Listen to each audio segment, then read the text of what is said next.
విజయవాడ ఇంద్రకీలాద్రిపై కోలాహలం నెలకొంది. ఆషాఢ మాసం సందర్భంగా కనకదుర్గమ్మకు భక్తులు బోనాలు సారే సమర్పించారు. తెలంగాణకు చెందిన భాగ్యనగర్ మహంకాళి అమ్మవారి ఉత్సవాల కమిటీ ఆధ్వర్యంలో దుర్గమ్మకు బంగారు బోనం సమర్పించారు. తెలంగాణ నుంచి భారీ సంఖ్యలో భక్తులు, కళాకారులు కార్యక్రమంలో పాల్గొన్నారు. దుర్గమ్మ నామస్మరణతో ఇంద్రకీలాద్రి మార్మోగింది. బెజవాడ ఇంద్రకీలాద్రిపై వేంచేసి ఉన్న కనకదుర్గమ్మకు తెలంగాణ భక్తులు బోనాలు సమర్పించారు. హైదరాబాద్కు చెందిన మహంకాళి జాతర ఉమ్మడి దేవాలయ ఊరేగింపు కమిటీ బంగారు బోనం సమర్పించింది. తెలంగాణ నుంచి భారీ సంఖ్యలో భక్తులు, కళాకారులు ఇంద్రకీలాద్రికి తరలివచ్చారు. ఆలయానికి ఊరేగింపుగా బోనం తెచ్చిన వారికి తొలుత వన్ టౌన్ బ్రాహ్మణ వీధిలోని జమ్మిదొడ్డి వద్ద శ్రీ దుర్గామల్లేశ్వర స్వామివార్ల ఆలయం తరపున ఈవో సీనానాయక్ మేళతాళాలు, మంగళ వాయిద్యాలతో సాదర స్వాగతం పలికారు. అక్కడ దేవతామూర్తులకు ప్రత్యేక పూజలు నిర్వహించిన అనంతరం మహంకాళి ఆలయ కమిటీ చైర్మన్ రాకేష్ తివారీ ఆధ్వర్యంలో సభ్యులు దుర్గమ్మకు బంగారు పాత్రలో బోనం వండి అమ్మవారికి సమర్పించేందుకు ఊరేగింపుగా బయలుదేరి వెళ్లారు. ఈ సందర్భంగా ఆలయ ఈవో సీనానాయక్ సతీమణి బంగారు పాత్రలో బోనాన్ని, జోగిని, నిశాక్రాంతి వెండి బోనం ఎత్తుకొని ఊరేగింపులో పాల్గొన్నారు. ఊరేగింపులో భాగంగా కృష్ణానదిలో గంగతెప్ప పూజలు నిర్వహించారు. అనంతరం దుర్గగుడి వరకు ఊరేగింపు కొనసాగింది. డప్పు వాయిద్యాలు, మేళతాళాలతో ఊరేగింపు ఆద్యంతం ఉత్సాహంగా సాగింది. ఆంధ్రప్రదేశ్ కళారూపాలైన చిన్నారుల నెమలి నృత్యం, కరగం నృత్యం, తప్పెట్లు, కోలాటం, సాంప్రదాయ భజనలను దుర్గగుడి అధికారులు ఏర్పాటు చేశారు. తెలంగాణ నుంచి దాదాపు 2000 మంది భక్తులు, కళాకారులు ఊరేగింపు కార్యక్రమంలో పాల్గొన్నారు. కోలాటాలు, బేతాళ వేషాలతో కళాకారులు చేస్తున్న నృత్య ప్రదర్శనలు బోనాల సమర్పణలో హైలైట్గా నిలిచాయి. సుమారు 500 మంది కళాకారులు విచిత్ర వేషాలు, పోతురాజులు, డప్పులు, కోలాటాల నడుమ బంగారు, వెండి బోనాలతో భక్తులు బ్రాహ్మణ వీధి నుంచి ఘాట్ రోడ్డు మీదుగా దుర్గమ్మ చెంతకు చేరుకున్నారు.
ప్రతి సంవత్సరం ఏ విధంగా అయితే మనం సాంప్రదాయబద్ధంగా ఈ బోనం సమర్పణ నుంచి తెలంగాణ ప్రాంతం నుంచి మన మిత్రులు, సోదరులందరూ కూడా నిన్ననే రావడం జరిగింది.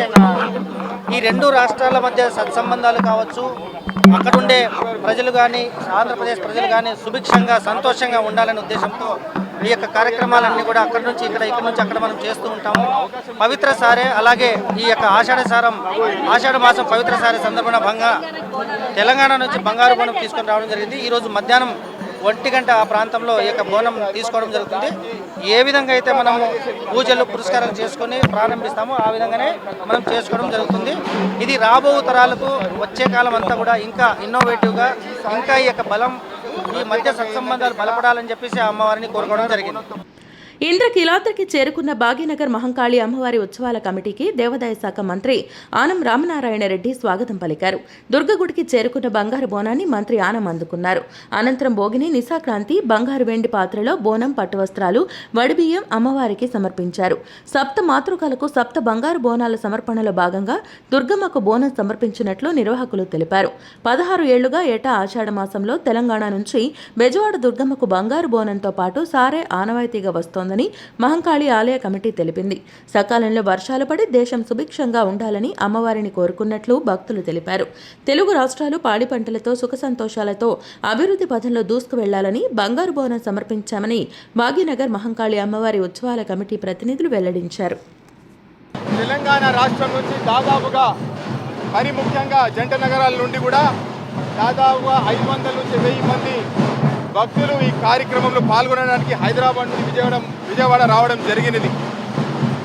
మరి ముఖ్యంగా తెలంగాణకు సంబంధించిన గవర్నమెంట్ సపోర్ట్తో కల్చరల్ ట్రూప్స్ కూడా దాదాపుగా 150 మంది వివిధ 4-5 రకాల ట్రూప్స్ కూడా రావడం జరిగింది. దానితో పాటు మేము చాలా సంతోషంగా ఉన్నాం.